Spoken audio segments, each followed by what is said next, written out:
Welcome back to another deep dive. Today, we are going to try something a little different. I want you to close your eyes for a second, unless you're driving, of course. Please don't do that. But try to transport yourself. We're going back to London. Right. But not the London you're probably picturing. Not the foggy Victorian Dickensian London with, top hats and orphans. No, we're going back further than that. We are landing in, say, the late 17th and early 18th century, thing around 1680 to about 1750. Exactly. And the vibe here. Yeah. It's not a quiet library. It's loud. It's really crowded. The air smells like roasted coffee beans, a lot of tobacco smoke, and probably a fair amount of open sewage, let's be honest. Yes, you'd have to get used to that. But the most dangerous thing in this city, it isn't the hygiene, it's the words. That is such a good way to put it. We are entering a battlefield. We are. But the soldiers aren't wearing camo. They're in these massive powdered periwigs. And their weapon of choice isn't a sword or a musket, though, they had those too. Of course. The weapon that everyone truly feared was the rhyming couplet. It really was. It sounds completely absurd to us now, the idea that a poem could be a weapon. Right. But reading through the research for this, it becomes so clear the pen wasn't just mightier than the sword, it was sharper. It was more vicious. Yeah, this period, which we often call the Augustan age, was a time when a well-timed satire could, and I mean this literally, ruin your life. Oh, absolutely. It could cost you your job, your reputation, your social standing, maybe even your freedom. So that's what we're going to unpack today, this whole world of satire and order. We're going to look at three distinct phases: the Restoration, then the Augustan age proper, and finally the Age of Johnson. Right. But before we get to the big names, Dryden, Pope, Swift, Johnson, I really need to understand the psychology here. Why was this society so obsessed with order? Why were they so aggressive about what they called good taste? That's the perfect place to start. And to understand that, you have to look at what happened right before this period began. You have to look at the trauma. The trauma. What trauma? The English Civil War. The mid-17th century in England was a complete and utter bloodbath. I mean, they literally beheaded their own king, Charles I. Wow. The country just fell apart. It was chaos, anarchy, religious extremism running wild. So when the monarchy was finally restored in 1660, the people who came back into power had this kind of collective PTSD. They were terrified of chaos. Okay, that makes a lot of sense. If you've just lived through your entire society collapsing, you're probably going to crave some rules. You'd want structure. Exactly. They didn't just want rules, they worshipped them. They looked back through history and they asked themselves, when was the world most stable? When was it most powerful, most cultured? And the answer they landed on was ancient Rome. Specifically Rome under the Emperor Augustus. And that's where the name comes from, the Augustan age. That's it. And they weren't just, fans of Rome. They were almost cosplaying as Romans. They wanted London to be the new Rome. They wanted their writers to be the new Virgils and Horaces and Ovids. It's sort of like modern city branding, isn't it? Like how a city today might try to brand itself as the new Athens or the next Silicon Valley to seem important. That's a great analogy. London was branding itself the city of order, and that branding went deep. There's the very famous quote from Dr. Samuel Johnson, who's one of our main figures later on. He was talking about John Dryden, the first great poet of this era. Okay. And he said, he found it brick and left it marble. Which is a direct lift from what the Romans said about Emperor Augustus. Yeah. That he found Rome a city of brick and left it a city of marble. Precisely. It was a conscious imitation. So for them, the goal wasn't to be original or creative in the way we think of it today. The goal was to copy nature. But when they said nature, they didn't mean like trees and mountains, did they? No, not at all. Nature meant the universal, unchanging rules of the universe, the kind of perfect order that they believed the ancient Greeks and Romans had already figured out. So follow nature really meant copy the classics. If you followed those rules, you were safe. If you broke the rules. If you broke the rules, you got the whip. Yes. And that is where satire comes in. It's a key point. We tend to think of satire today as just comedy. Like a sketch on Saturday Night Live making fun of a politician. It's mostly entertainment. Yeah. But for the Augustans, satire was a policing mechanism. A policing mechanism? That sounds really intense. It was. Think of it like a very strict teacher, maybe one with a cane.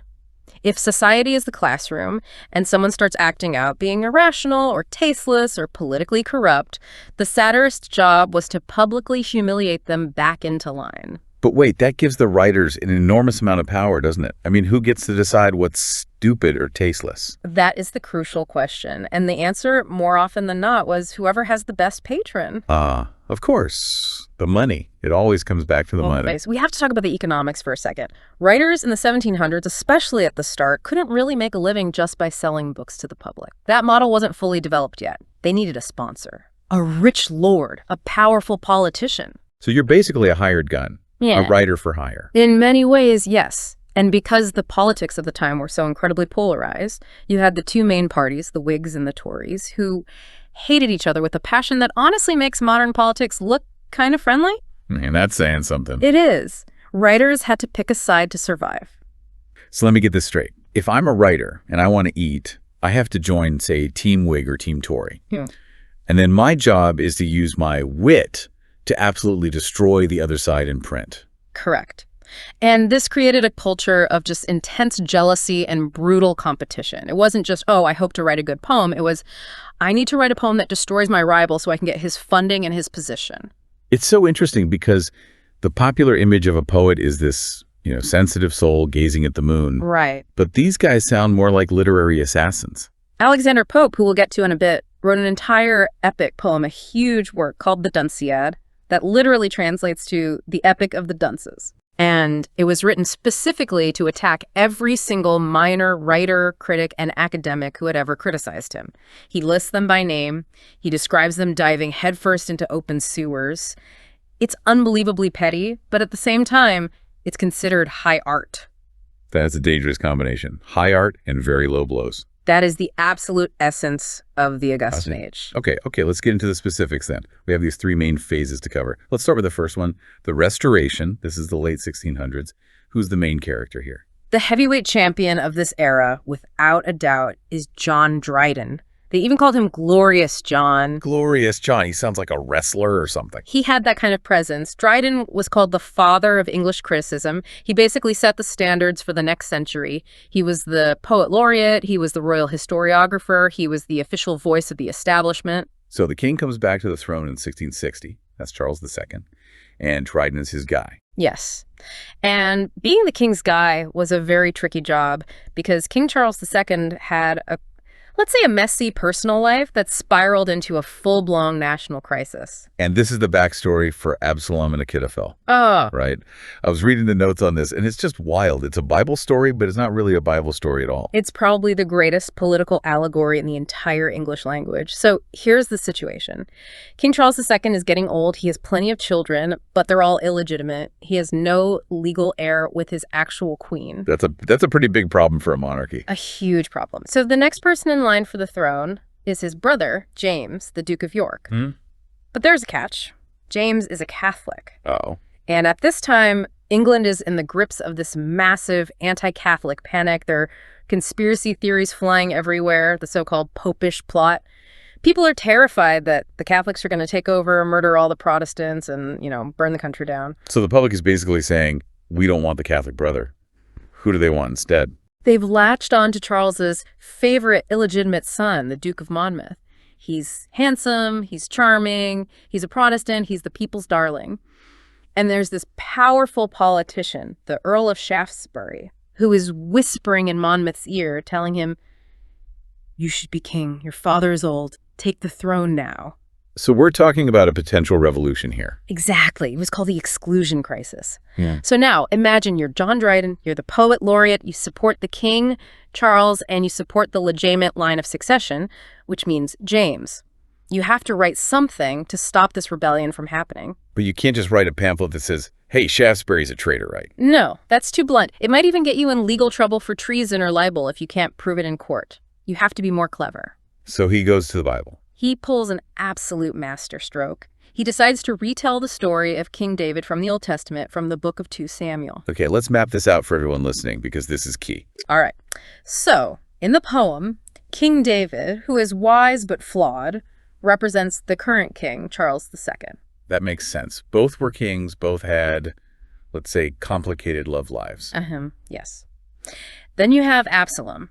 In the Bible, Absalom is David's beautiful, beloved, but ultimately rebellious son. So Absalom is the Duke of Monmouth. Perfect. And finally, the real villain of the piece. Achitophel. Achitophel, the evil counselor who manipulates the handsome young Absalom into rebelling against his own father. And this, of course, is the Earl of Shaftesbury. What's so brilliant about this is that everyone in England at the time would have known that Bible story inside and out. They know how it ends before they even read the first line of the poem. That's the genius of it. It's a spoiler alert for a revolution. In the Bible, Achitophel's treacherous advice fails, and he ends up hanging himself. And Absalom? Absalom, famously, is fleeing on his mule and gets his long, beautiful hair caught in the branches of a tree where he's found and killed. So Dryden is essentially saying to the entire English public, we've all read this script. It ends in death and failure. Don't be stupid. Don't do it. I was really struck by the descriptions in the poem. The way Dryden goes after Achitophel Shaftesbury, it's so savage. It's not just he's a bad guy. He attacks his physical body, his mind, everything. It's absolutely devastating. He acknowledges that Shaftesbury is smart. He calls him a genius, but a twisted, corrupt genius.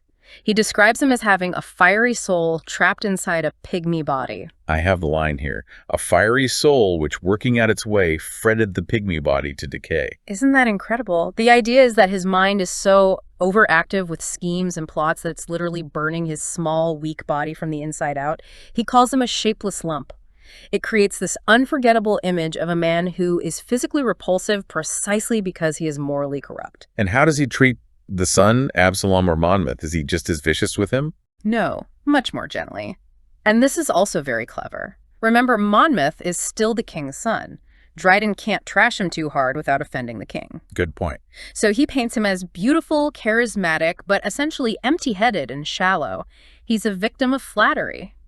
Dryden focuses on his physical beauty, especially his hair, Absalom's abundant hair, as a symbol of his vanity and pride. It's almost patronizing, like, oh, look at the pretty boy. He doesn't know any better. He's being misled. Which is often a much more effective political attack than just calling someone evil. If you call a politician evil, his followers just get angry and defensive. But if you call him a pretty puppet, his followers start to feel embarrassed. That is a key insight. Satire doesn't always work by enraging people. It works by diminishing the target. And it worked. The poem was a massive success. It helped sway public opinion back towards the king and the legitimate succession. It proved, really for the first time on that scale, that poetry wasn't just decoration, it was serious political ammunition.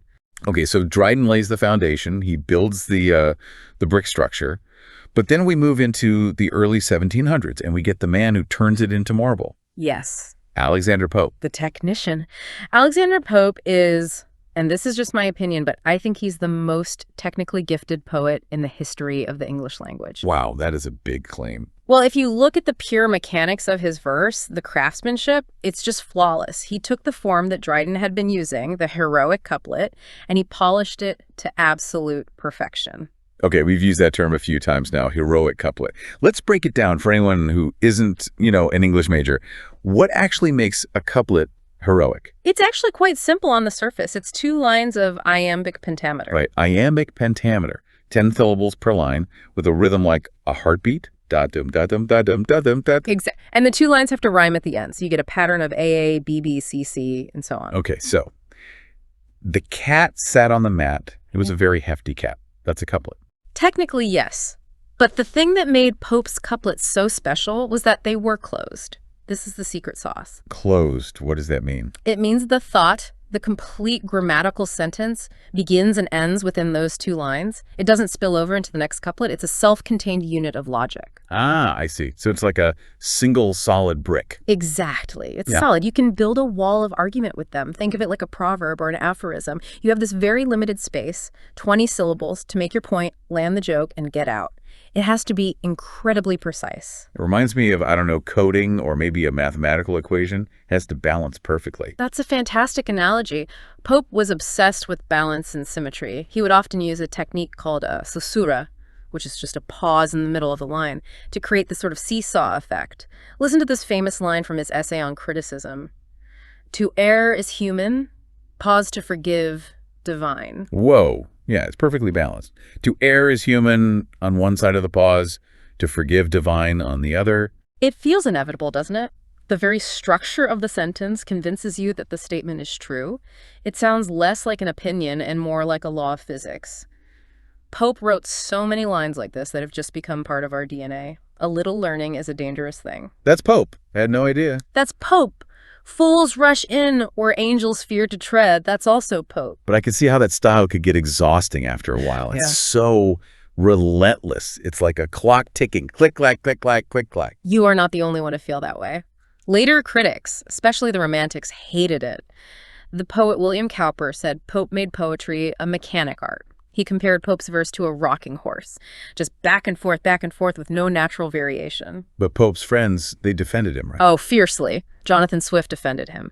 Swift said that Pope could put more sense into 2 lines than most other poets could manage to put into 6, and that was the whole goal. Density, compression, wit. Now, Pope wasn't just writing catchy one-liners. He used this incredibly disciplined form to try and explain the entire universe. We have to talk about the Essay on Man. Yes. This is really the philosophical core of the entire Augustan age. It's this massive poem where Pope tries to, in his own words, vindicate the ways of God to man. That sounds pretty ambitious. It is. His central idea is what's known as the Great Chain of Being. Okay, can you visualize this for us? What is the Great Chain of Being? Imagine a giant ladder or a chain that stretches from the foot of God's throne all the way down to the smallest speck of dust in the universe. Okay. At the very top, you have God. Just below that, the different orders of angels. Below them, you have humanity. Below us, the animals, then plants, then minerals, all the way down to nothingness. So it's a strict hierarchy. A completely rigid hierarchy. Everything has its specific assigned place. And Pope's argument is that the universe is a perfect machine designed by a perfect God. So if we see something down here that looks bad to us, like a plague or a tyrant or even just stubbing your toe, Right. it's only because our vision is limited. We're just one tiny link in this infinite chain. We can't see the whole blueprint. We don't understand how our little piece of suffering fits into the grand, perfect design. So if I complain about my life being unfair, Pope would basically say, He would say you're being arrogant and prideful. You are trying to be an angel when you are just a man. You're questioning God's design. This leads him to his most famous and most controversial line, whatever is right. whatever is right. That's a tough one to swallow. It is. It's the ultimate statement of philosophical conservatism. Yeah. It essentially says, don't try to change the world. The world is exactly as God intended it. Your job is to accept your place, follow the rules of reason, and be virtuous within your own sphere. It feels like a defense mechanism, in a way. Again, going back to that trauma of the Civil War. If you truly believe that whatever is right, then you don't start revolutions. You don't behead your king. You just stay in your lane. Precisely. It's a philosophy of submission to order. But here's where it gets fun for a satirist. If you believe the world is a divinely ordered and rational place, then what do you do with people who act irrationally? People who are vain or petty or obsessed with silly, trivial things. You mock them. You absolutely destroy them. Because by being irrational, they aren't just being silly, they're offending the cosmic order itself. And this brings us to Pope's absolute masterpiece of satire, The Rape of the Lock. This is the famous mock heroic poem. Yes. The concept of the mock heroic is just brilliant. Pope takes the grand, high, epic style of poets like Homer writing the Iliad or Milton writing Paradise Lost, all the gods and battles and grand speeches, and he applies it to a completely trivial, real-life, high-society scandal. And the scandal was literally about a haircut, wasn't it? Basically, yes. A young nobleman named Lord Petrie snipped off a lock of hair from a beautiful society girl named Arabella Fermor while they were at a party. It caused this huge, ridiculous feud between their 2 wealthy families. Pope wrote the poem to try and laugh them out of their anger. So how does he do it? How does he make a haircut epic? He treats every trivial detail like it's the Trojan War. So when the girl, whom he calls Belinda, is putting on her makeup in the morning at her vanity table, Pope describes it like a Greek warrior arming for battle. He talks about her combs of tortoise and elephant. He introduces these tiny little spirits called sylphs who fly around protecting her earrings and her petticoats as if they're guardian angels guarding the crown jewels. And the card game. I remember reading about the card game section. Oh, the game of ombre. It's incredible. He describes a simple game of cards as if it's a massive battlefield. The kings and queens and jacks on the cards become marching armies and wily generals. The knave of diamonds tries his wily arts. It's described with such intensity, but it's just cards. So what happens with the rape of the lock, the actual cutting of the hair? It's the poem's climax. The Baron, as he calls Lord Petrie, approaches with a pair of scissors, which Pope calls a 2-edged weapon. The sylphs try to intervene, One of them even gets cut in half, but since it's a spirit, it just instantly heals. The scissors snap shut, the lock of hair is severed, and Belinda screams. And the scream is described as? Pope writes that her scream was so piercing and loud, it was greater than when husbands or when lapdogs breathe their last. Ouch. That is the bite right there. That is the bite. He puts the death of a husband on the exact same level as the death of a pet lapdog. He's ruthlessly exposing the warped values of this aristocratic society. They care more about their hairstyles and their little pets than they do about actual human life and real problems. So on the surface, it's this light, funny poem about a silly party. But underneath, it's a very sharp critique of a society that has completely lost its sense of perspective. Exactly. He uses the mock heroic style to show that these people are pretending to be great and important, like epic heroes, but they are actually incredibly small and trivial. So Pope is the scalpel. He cuts you with surgical precision. But his best friend, Jonathan Swift, he was a different animal entirely. Oh, Swift. Swift is not a scalpel. Swift is a bludgeon. Or maybe a flamethrower. Swift is most famous today for Gulliver's Travels. Yeah. But he was a major political and literary figure in this circle. He was a clergyman, right? Yes, he was the dean of St. Patrick's Cathedral in Dublin, which is a very high position. But he was a deeply, deeply troubled man. He was a genuine misanthrope. Meaning he hated people? Well, he hated mankind as an abstract concept. He famously wrote a letter to Pope where he said, "I hate and detest that animal called man." But then he said he loved individuals. "I heartily love John, Peter, Thomas, and so forth." It was the species as a whole he couldn't stand. He believed humans were capable of reason, but that mostly we just chose to act like vicious animals, or yahoos, as he would later call them. And his definition of satire is much darker and more cynical than Pope's. Much darker. He wrote in the preface to one of his works that satire is a sort of glass, a mirror, wherein beholders do generally discover everybody's face but their own. That is such a cynical but true observation. You read a sharp satire and you say, "Ha, that sounds just like my neighbor." You never ever say, "Oh no, that's me." And Swift wanted to smash that mirror over your head. He wanted to force you to see the ugliness in yourself. Let's look at a poem like The Fable of Midas. Right. This is one of the sources we have. It's another political attack, similar to what Dryden was doing, but the tone feels so different. Very different. Dryden's attack on Shaftesbury was elevated and biblical. Swift's attack it's just dirty. The target here was the Duke of Marlborough. And for context, we have to remember, Marlborough was a massive national hero. He won the Battle of Blenheim. He was like the General Patton or the Eisenhower of his day. He was, but the Tory Swift's political party hated him. They believed he was deliberately prolonging the war against France just so he could keep making money from his army commissions. They thought he was deeply corrupt. So Swift takes the ancient myth of King Midas. The guy with the golden touch. Right. And in the original Greek myth, Midas gets this gift where everything he touches turns to gold. But it becomes a tragedy because his food turns to gold, his daughter turns to gold, and he's horrified. Yeah. But Swift twists it. He says that Marlborough has the golden touch, not because of a gift from the gods, but because he's constantly taking bribes. I've got the line here. The torrent merciless imbibes commissions, perquisites, and bribes. He paints Marlborough as this kind of human vacuum cleaner for dirty money. And do you remember how the Midas myth ends? After he begs for the curse to be lifted. So he gets donkey ears, right? As a punishment for something else. Yes, the god Apollo gives him a pair of ass's ears as a mark of his foolishness. And Swift uses this to just humiliate Marlborough. He ends the poem by saying that all that gold can't hide the fact that he's a fool with ass's ears and dirty hands. It's so visceral, that phrase, dirty hands. That's Swift all over. Pope would have made a witty, balanced couplet about Marlborough's ambition. Swift looks at the corruption and feels physically disgusted by it. He wants to strip away the medals and the heroic reputation and just show you the muck underneath. So we have Dryden, the grand architect, Pope, the philosopher poet, and Swift, the angry moralist. They are sort of the triumvirate of the early 18th century. But then time marches on. It does. By 1745, both Pope and Swift are dead. The political stability they knew starts to shift. The mood of the country changes. And we enter what we now call the Age of Johnson. Named after Samuel Johnson. And this guy is just a titan. In every single sense. Physically, he was enormous, but he was also deeply scarred. He had scrofula as a child, which is a form of tuberculosis, and it left pockmarks all over his face. He was blind in one eye. And he had all these odd physical mannerisms, statics, grunting sounds, muttering to himself. Modern doctors are pretty sure he had Tourette's syndrome or a very severe case of OCD. So you have to picture this giant, twitching, scarred man completely dominating the polite, witty society of the London coffee houses. And he did dominate them, because when he opened his mouth, he was, without question, the smartest person in any room he entered. This is the man who single-handedly wrote a dictionary of the English language. Which we call the Google of his time. Truly. Before Johnson, there was no standard authoritative dictionary. People just spelled words however they felt like.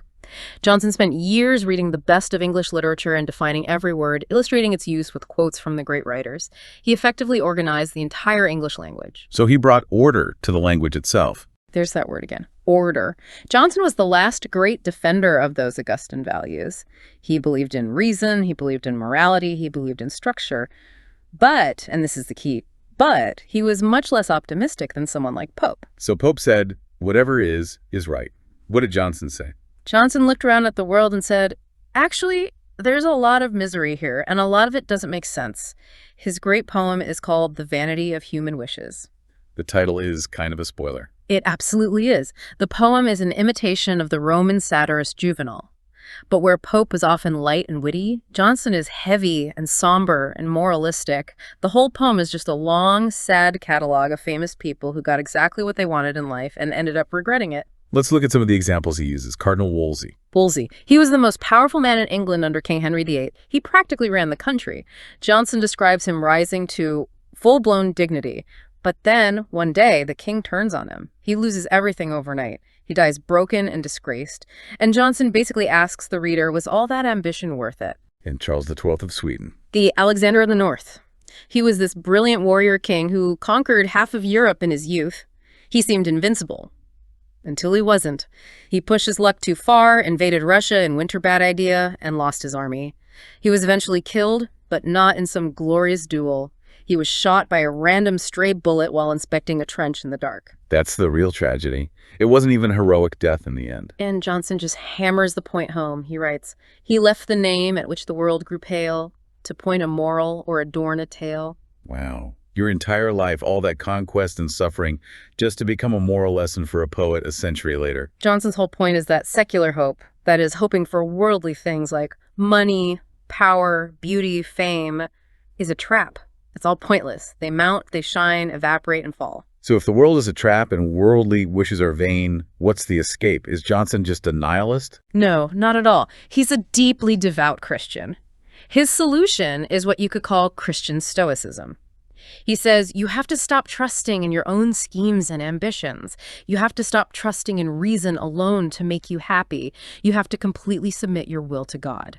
Leave to heaven the measure and the choice. That's the line. He says we shouldn't pray for stuff. We shouldn't pray for success or riches. We should pray for a sound mind, for obedient passions, and a will resigned to God's plan. It's a profound shift inward. Pope thought the universe was a perfect machine you could understand. Johnson thinks the world is a chaotic mess, and the only safety is finding internal peace through faith. You can really feel the shift happening here. We're moving away from the confident, social, public world of Pope towards something more internal, more individual, maybe more emotional. Absolutely. And you see this most clearly, I think, in Johnson's defense of Shakespeare. This part really surprised me. You'd think Johnson, the dictionary guy, the rules guy, would hate Shakespeare, because Shakespeare broke all the so-called rules of drama. The rules critics of the time certainly did hate Shakespeare.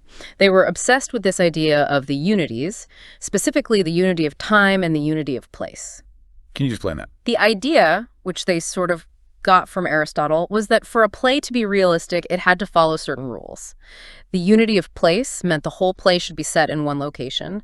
The unity of time meant the plot should cover roughly the same amount of time it takes to watch the play, so maybe 24 hours at most. Why?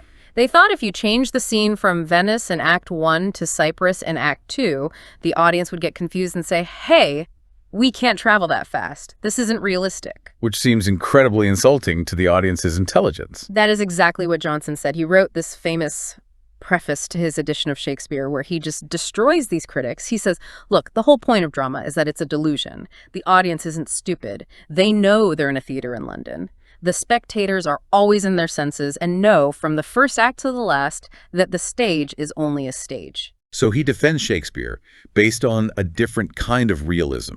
Not the realism of place, but the realism of human nature. Yes. He said Shakespeare was the ultimate poet of nature because he showed human beings as they actually are. Messy, contradictory, a mix of tragedy and comedy in the same person. Johnson loved that. He valued the truth of the human heart more than he valued the rigid, artificial rules of art. And that, right there, feels like the crack in the dam. The moment you start valuing the heart over the rules, the whole Augustan worldview starts to crumble. And crumble it did. Or maybe it dissolved into mist. We enter this final phase we need to talk about, the pre-romantics. Also known as the graveyard poets, which is a great name. It is, isn't it? And this is a fascinating vibe shift. In the span of a few decades, we go from the witty, loud, bustling coffee houses of Pope to the cemetery at midnight. Why? Why did everyone in English poetry suddenly get so goth? I think people were just tired. You can only sustain that level of high-tension wit and public performance and reason for so long. The human soul needs other things. It needs mystery. It needs melancholy. It needs to feel something other than just correct. So we get poets like Edward Young and Robert Blair. Edward Young wrote a poem called Night Thoughts that was massively popular all over Europe. It's basically a long, moody poem about a guy sitting in a graveyard at midnight, thinking about death, looking up at the stars, feeling lonely. The veil funereal, the sad cypress gloom. Exactly. It's all about atmosphere. It's emotional. It's focused on the individual's private feelings, not on society's public rules. This stuff directly paves the way for the Gothic novels, Frankenstein, and for the whole Romantic movement. And this brings us to what might be the biggest change of all, the definition of the word nature. This is the pivot point of the entire century. We said at the very beginning that for Pope, nature meant order. It meant rules, the universal law. Right. For Pope, nature was a concept to be understood intellectually. It was like a perfectly manicured French garden with everything trimmed in its proper place. But for the new generation, for a poet like Wordsworth, who comes a bit later. For Wordsworth, nature is a feeling. It's a wild forest. It's a powerful spirit that speaks directly to your soul. It's not about rules. It's about a spiritual connection. Nature is the teacher, not the textbook. There is this clear break in the year 1798. William Wordsworth publishes his book, Lyrical Ballads. And in the preface, he basically writes a manifesto saying, I am not doing what Pope did. He completely rejected the mechanic art of the heroic couplet. He said poetry shouldn't be for a small, educated elite. It shouldn't be full of highbrow classical illusions. He said poetry should use the language of conversation. It should be about ordinary people, shepherds and children and lonely beggars. Pope would have written a satire mocking a shepherd as a stupid clown. Wordsworth treats the shepherd as a source of profound wisdom. That is the revolution in a nutshell. The Augustan fortress of reason, which was built so carefully to keep out the chaos of the Civil War, was finally torn down. And the Romantics let all that chaos back in, only now they call that emotion and the sublime. It's just this massive pendulum swing, from the head to the heart, from society to the individual, from the coffee house to the mountaintop. And that really is the story of the 18th century in English literature. It's the story of a culture trying desperately to build a safe, rational, ordered world, and then slowly realizing that you can't suppress the messy, emotional, irrational human spirit forever. We started this whole deep dive with that analogy of the battlefield, the war of words. Yes. And I can't help but think about listeners today. We live in a world that feels very Augustan in some ways. Our social media is their coffee house. We have our political tribes, our Whigs and Tories. We use satire in dunking on people to police behavior. We're obsessed with who has the correct take on everything. That is a really profound parallel. We are often just as performative and judgmental and, frankly, as vicious as they were. But the lesson of the 18th century seems to be that you can't just rhyme the world into submission. You can't just win the argument forever. Eventually, the rules break. They always do. I think the Romantics remind us that we aren't just rational machines or links in a chain. We're feeling beings. And sometimes you have to leave the endless debate in the coffee house and go sit in the graveyard or the forest or by the ocean to figure out who you really are. On that note, whether you're a Whig, a Tory, or a graveyard poet, thanks for joining us on this deep dive. It was a pleasure. We'll see you next time.